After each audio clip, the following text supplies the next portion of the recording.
Tervetuloa kaikki hyvät ystävät tänne Suomen Perustan pikkujouluseminaariin. Tämä alkaa muodostua jo perinteeksi, kun toista kertaa järjestetään tällaista. Ja tällä kertaa meillä on otsikkona Suomi-laiva tuuliajolla. Eli katsotaan vähän, että missä Suomi makaa tällä hetkellä. Vuosi sittenhän me kokoonnuttiin tänne pohtimaan myös talouden kysymyksiä ja silloin pohdittiin, että millä eväillä Suomi saataisiin nousuun. Silloin oli tarkastelussa hallituksen rakennepaketti, verokysymykset ja julkisen sektorin tila. No, tänään monia samoja teemoja käsitellään myös. Eduskuntavaalit on kohta ovella ja aika vetää vähän yhteen, missä tilassa Suomen talous on. Vuosi sitten oli jo varsin hyvin tunnustettu, että Suomessa on velkaantuminen ja kestävyysvaje aivan kestämättömällä tasolla. Ja hallituskin puhuu, että tähän pitää nyt tiukasti tarttua ja luvattiin erinäköisiä uudistuksia ja julkisten menojen vähentämistä. No, missä nyt sitten mennään?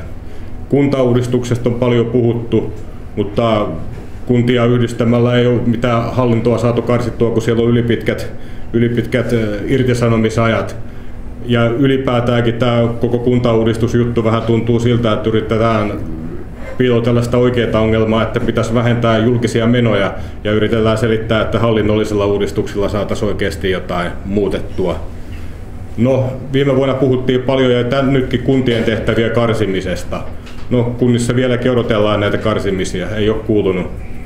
Sote-uudistus on koko ajan ollut pinnalla, välillä nytkähtelee toiseen ja välillä toiseen suuntaan, mutta ei siitäkään mitään lopullista tulosta vaaleja.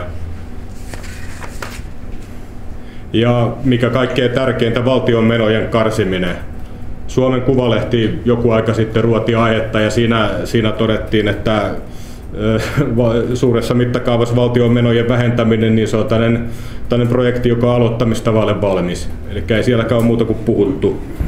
No, näiden kaikkien talouden ongelmien lisäksi on paljon uusia ongelmia tullut. Maahanmuuton ongelmat on kasvavia ja kasvavia. Ruotsissa siellä on aivan katastrofaalinen maahanmuuttotilanne ja siihen ollaan pikkuhiljaa siellä heräämässä. Mutta Suomi tulee hyvässä jäljessä perässä maahanmuuton ongelmissa. Tänä vuonna maahanmuuttajataustaisen väestön määrä ylitti ruotsinkielisen väestön määrä ja yli 300 000 Suomessa ja kasvaa aivan valtavaa vauhtia.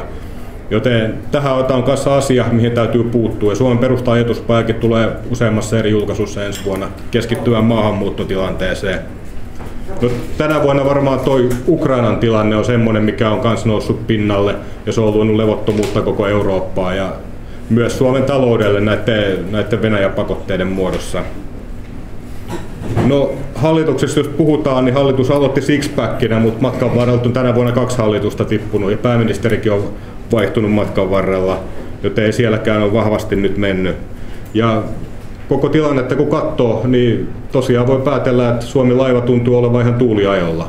Ei tässä mitään järkeviä päätöksiä ole saatu tehtyä koko 4 vuotena, minä tämä nykyinen hallitus on toiminut.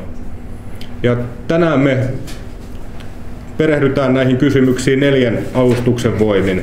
Meillä on ensimmäisenä alustamassa täällä professori Matti Virén, joka ruotii tätä hallitusohjelmaa, miten nykyinen ja Kataisen ja Stubbin hallitus on toiminut tai ei ole toiminut.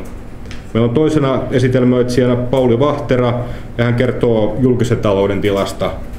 Kolmantena on sitten Matti Putkonen ja Matti keskittyy Suomen teollisuuteen ja teollisuuden ongelmiin.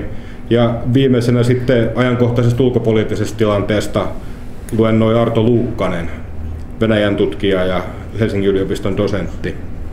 Ja tosiaan meidän illan ensimmäinen luennoitsija Matti Virén niin on Turun yliopiston taloustieteen professori ja paljon tutkimuksissaan muun muassa byrokratiaa ja hallinnon ongelmia tutkinut. Ja hän on muun muassa tähän Suomen Perustan Kunnat kuntoon -kirjaan kirjoittanut aiheesta artikkelin, joka ilmestyi tuossa alkuvuodesta.